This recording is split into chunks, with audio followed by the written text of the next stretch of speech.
We're talking about the Mediterranean diet thanks to our doctor who came in last week. And the Mayo Clinic does an excellent article that's available for reprint.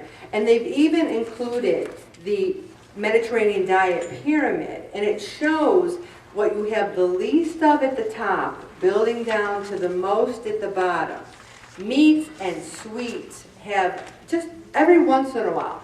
You know, I had on Mother's Day, it was my niece's birthday and Mother's Day, I had a piece of cake.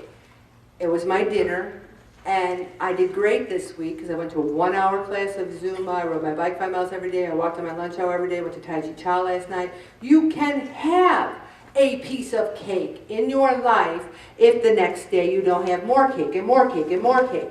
You need to say, I will treat myself to this. I will eat it with dignity. I will enjoy the gift of cake from God. And then I'll go to an hour Zumba class. You pay for your good times. We always have. But the thing is, sporadically you have this. I probably won't have another piece of cake now until my birthday, which is June 25th.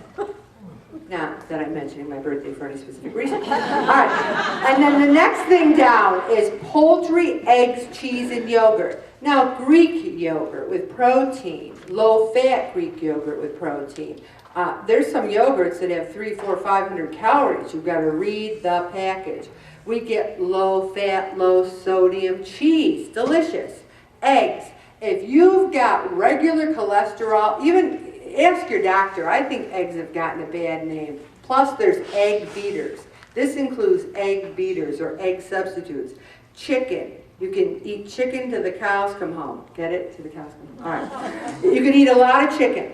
Then fish and seafood. You see how it's getting bigger? Eat more fish, more seafood. Then the bottom. Fruits, vegetables, grains, mostly whole grains, olive oil, extra virgin, beans, nuts, legumes, seeds, herbs, and spices. Base every meal on those foods. You know, have some of those foods at every meal.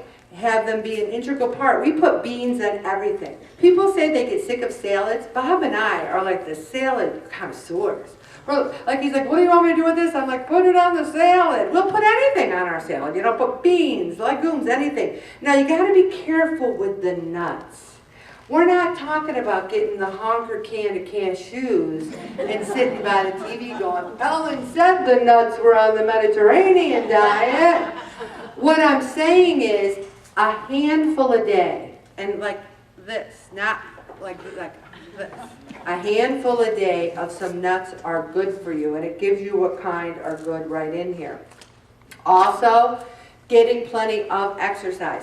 One of the things I convinced myself of is that I was getting enough exercise.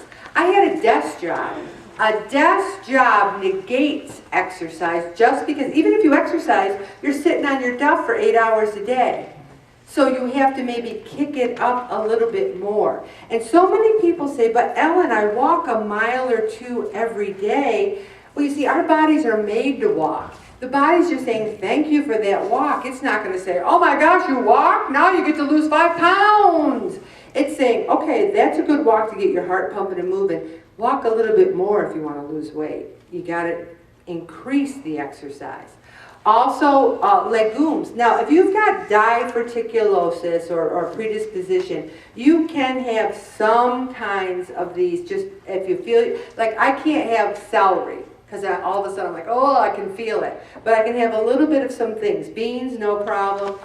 Herbs and spices, we spice everything. If you eat something and it doesn't quite agree with you, don't eat it.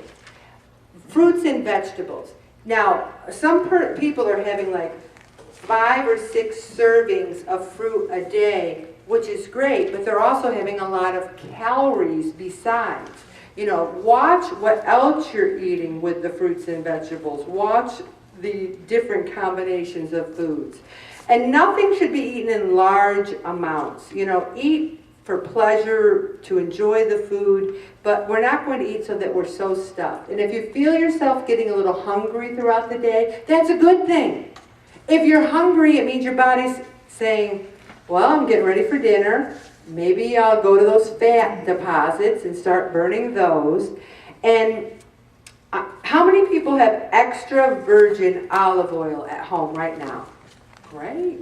Well, we're all ready for the Mediterranean diet. How many people have wine at home? Now, the thing is, I personally won't drink wine unless somebody brings in a organic, non-nitrate wine, which I haven't seen any. I heard they made it, but I haven't seen it. Some people just can't take the nitrates in wine. I'm one of them. But you don't have to have wine to be on the Mediterranean diet. What the mainly thing is, reduce the red meat, increase the fruits and vegetables, and the whole grains. Keep baby carrots, apples, bananas around. When it talks about eating 5 or 6 times a day, it doesn't mean 5 or 6 meals. It means you have your breakfast, and then maybe around 10:30 you have a banana. Then you have your lunch, and maybe around 3 you have a handful of nuts. Then you have your dinner. I'm not one for eating after dinner, because I think those calories are the ones that stay with you, unless you're going to do a lot of exercise, and that's different. Also, pass on the butter. Really buttery. And I thought this was interesting. Try tahini, blended sesame seeds, as a dip or spread. Who's had tahini? I've never heard of it. Look at these people in this group. How is it? Oh, that's hummus? You've had tahini. In hummus, the oil that they use is tahini oil. Oh. Well, I love hummus. But do you buy tahini oil separate? Yeah. Okay. Well, I love hummus. Now, there are people in this group that have not tried hummus yet. And I'm telling you, you're I fought against it for years. You really have to try it. Okay. And now we're going to talk about lean body mass. We're going to stop. I really suggest after 4.5 years of the group, we need to keep looking at new things, looking at new ways to change. If you're not successful with what you're doing now, try this.